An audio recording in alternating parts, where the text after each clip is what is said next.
Yes, now, bless now. Don't forget to rest now.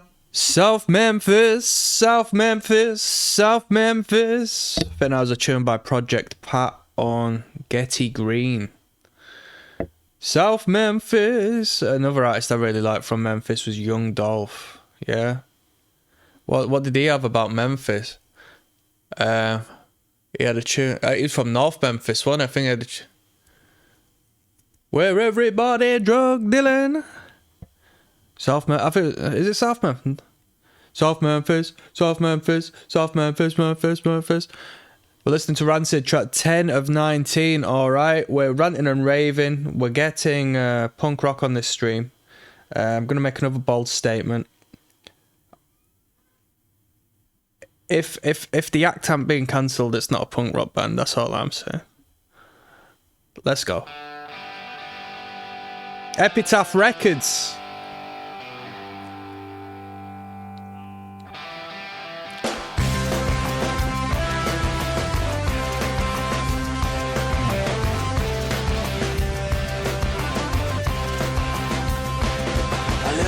Pay attention. Can I just say how effing cool it is that a record company is putting music on YouTube for free when most companies take videos down for even a small clip of a song they have the rights to? Wait a minute, let's talk about this. What do you mean? Let's talk about this. What do you mean? Epitaph Records has uploaded this playlist, and Epitaph Records has also uploaded, I assume, a full album listen through on the channel. This isn't for free, people. If anything's free, you're the product. If anything's free, you've transmuted, you've alchemized something of yours for profit on their end. Your time and attention spent on this platform benefits Epitaph Records because YouTube supports them, because they're just like, well done, your channel is keeping people on our platform, let us, you know, do a better deal. Not only that, but the bare basic idea of them uploading this content on their channel is that they have the royalties, they have the copyright, they're able to do so. They make money off of this, right? Now, you can upload a tune off of this record to your YouTube channel.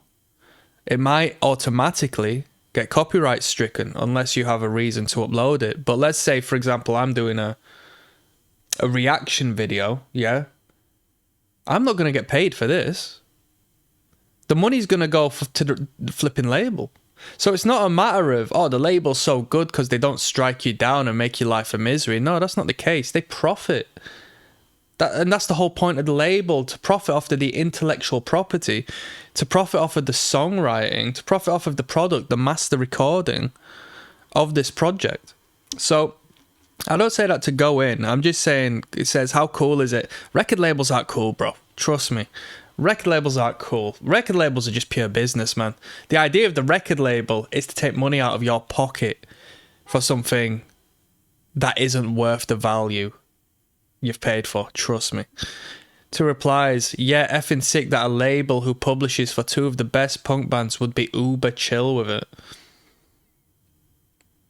He owns Hellcat, a company through Epitaph. It was Joe Strummer before he passed. Yeah, there's no such thing as a cool record label. Don't get it twisted, people. If you own a record label, by default, you've automatically become a scumbag, and you've just got to wear it with pride.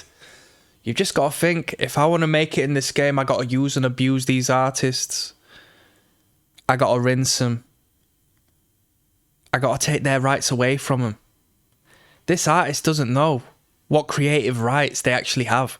This artist has never gone into the depths of learning about copyright, legalities and law. It's my job as an owner of a record label to use and abuse that naivety and make myself and my family a killing.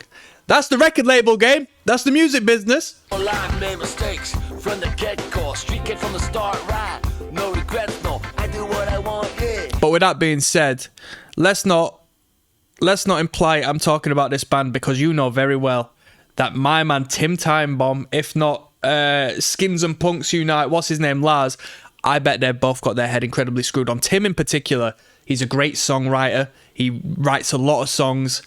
I think he's knee deep in with the industry. He knows exactly what he's doing. He knows how to make his money. And that's why we've discussed on this playthrough the idea of marketing, the idea of wearing your punk rock studded jackets and doing so forth. You know what I mean? I think he's a smart man. I'm not saying he's not a punk rocker. Of course he is. You know what I mean? The influence and the idea of this act being the most major gateway to punk rock, essentially, aside from the Pistols and stuff like that, it's absolutely phenomenal. But he's a very shrewd businessman. I have no doubt about that. Very shrewd businessman, but he's established that through creativity, and that's to be respected, you know? We listened a bit back, and I hated it. I slated the hell out of it. We listened to a Distillers record, and that's got Tim Time Bomb written all over it. But it was such a plastic record. Like the most basic, just non-inspired instrumental with a plastic punk rocker giving it the whole I'm a woman and I'm slurring and burring over it, so by default that's my market. You know what I mean? You know, easily marketable product. And Tim Time Bomb was definitely behind that, composing half of them numbers. Most definite. Cause I said so, no seat for the wicked ride, no bed, no. Correct me if I'm wrong. It's like when we came across that Courtney Love record, that whole record, Live for This or something it was called. It's got Cobain written all over it, and if Cobain wasn't involved in that, somebody was writing for Nirvana as well, because there's no way. Lying, fake guns, fake bands, fake punk, I ain't buying. Hit the road, hauling all, rock and rolling, dying about 15 deep. We hit the streets, low riding. By the time we made it to New Orleans, must have been 3:30. Come on now. By the time we made it to Memphis, we were crazy. Tonight, your blanket, and you're gonna keep us warm. Tonight, protect us from the storm.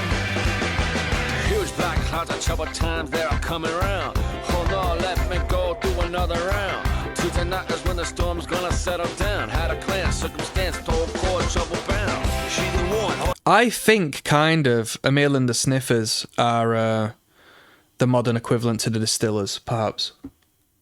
Might be a bit of a hot take, but I think that's the case.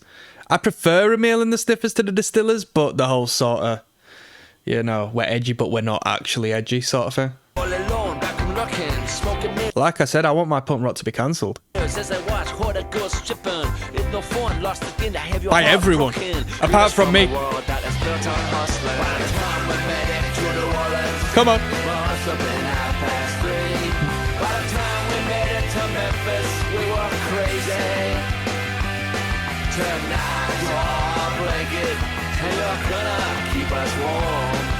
Tonight, protect us from the storm.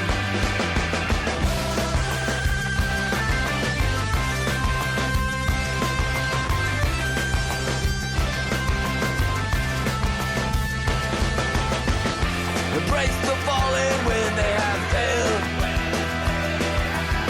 Every road can lead ya straight down the fucking hell. Embrace the fallen when they have failed. Now, every road can take ya straight down to hell.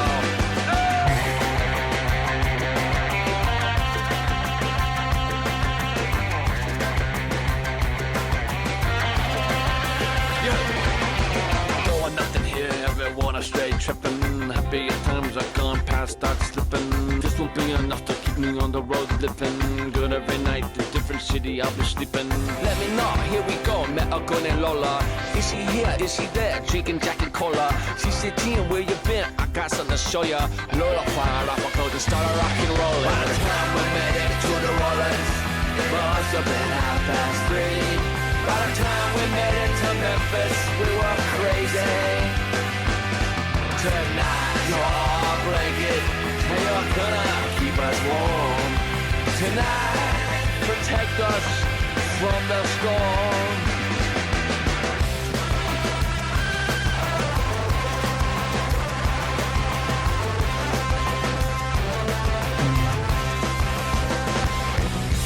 Very good, very good. We're back on form. I've been waiting for a track like this to come along.